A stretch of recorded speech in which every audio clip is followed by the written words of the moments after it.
Mais alors les gars, je crois qu'après en fait une prestation aussi nulle comme celle-là, une prestation aussi dégueulasse, une prestation pourrie, une prestation catastrophique comme celle-là, et à la fin c'est seulement en fait dans 4 buts à 1, on a encaissé seulement 4 buts et on a même mis en fait un but. Je crois qu'on devrait tous en dire merci à une équipe comme le Real. On devrait tous en remercier une équipe comme le Real Madrid de ne pas coller une dizaine de buts à une équipe comme le Barça. On devrait tous en dire merci à une équipe comme le Real parce qu'elle a eu l'opportunité parfaite en fait pour pulvériser définitivement une équipe comme le Barça, mais elle a refusé de le faire. Elle a eu pitié d'une équipe comme le Barça. On devrait tous en fait dire merci à une équipe comme le Real de ne pas pulvériser définitivement une équipe comme le Barça en lui collant en fait en 8 ans, 9 ans du but à l'aise. Disons-nous la vérité les gars, on devrait tous en dire merci aux joueurs madrilènes. Déjà comme en fait Rodrigo, Vinicius Junior, Jude Bellingham, Toni Kroos. En fait, on devrait remercier tous les joueurs madrilènes de ne pas en fait en coller une dizaine de buts à une équipe comme le Barça parce qu'ils ont eu l'opportunité parfaite de le faire, mais ils ont refusé de le faire. Franchement les gars, on devrait tous en leur remercier. Disons-nous la vérité un instant tranquillement, nous les supporters d'une équipe comme le Barça. Si le Real Madrid voulait mettre en fait une dizaine de buts à une équipe comme le Barça, qui l'aurait empêché de le faire les gars? Est-ce que c'est Ronald Araujo? Est-ce que c'est Jules Koundé? Un joueur comme en fait Andreas Christensen, Inaki Peña, qui aurait empêché à une équipe comme le Real de coller en fait à 8, 9, 10 buts à une équipe comme le Barça. C'était tellement facile pour eux, même en fait Rodrigo est sorti, Jude Bellingham est sorti, Vinicius est sorti, c'était tout simplement une balade pour une équipe comme le Real.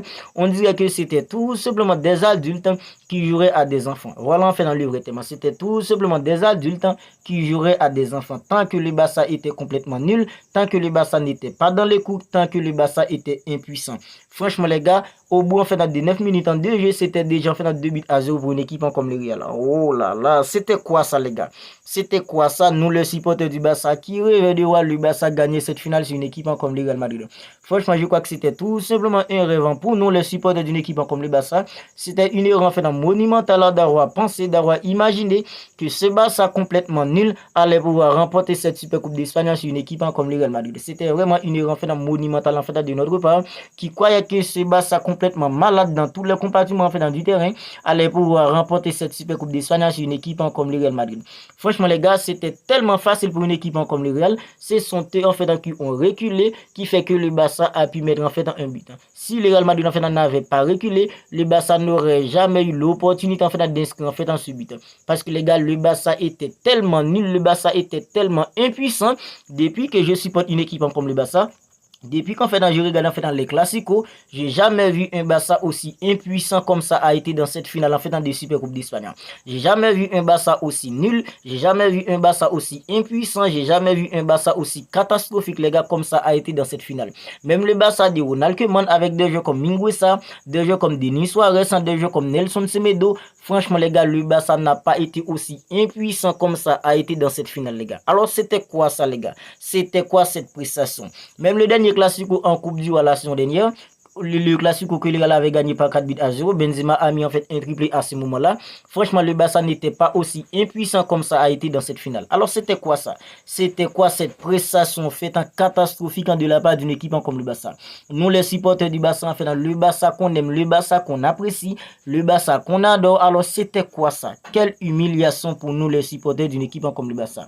Depuis en fait en septembre, on est là en train de dire en fait match après match, dans tous les débriefs, on dit ça tout le temps ici que le Barça a un problème en fait dans collectif. Xavi Hernandez doit se remettre en question, il doit y remédier parce que collectivement en fait il y a un truc qui ne va pas. Franchement les gars, il a fallu en fait comprendre en fait ce 4 buts à 1 face à une équipe comme le Real Madrid pour que Xavi Hernandez réalise enfin que l'équipe en fait qu'il a à sa disposition, tous ces joueurs de qualité qu'il a à sa disposition, la façon dont le Barça joue à présent, on n'arrive plus à reconnaître en fait dans notre Barça. On n'arrive plus à reconnaître en fait dans le Barça en fait qui nous a tant fait rêver. Avec des joueurs de qualité sur le terrain, mais le Barça n'arrive tout simplement pas à être en fait une équipe en fait joueuse. Le Barça n'arrive tout simplement pas à être une équipe en fait qui peut prendre de la profondeur, une équipe qui peut trouver en fait de la verticalité. Qu'est-ce que je disais le lendemain de la qualification du Barça en fait pour cette finale? Dans la vidéo que j'ai faite le lendemain de la victoire du Barça, je l'avais titré en fait ce que le Barça devrait faire pour pouvoir gagner cette Super Coupe d'Espagne sur une équipe comme le Real Madrid. Je parlais en fait de l'intensité, je parlais de l'agressivité, je parlais aussi de la solidité en fait défensive que le Barça devrait avoir pour pouvoir en fait tenir tête à une équipe comme le Real Madrid. Et au bout en fait de 9 minutes en 2 jeux, c'était déjà 2 buts à 0 pour une équipe comme le Real. 9 minutes en 2 jeux dans un classico, c'était déjà en fait 2 buts à 0 pour une équipe comme le Real. Et les gars, c'est là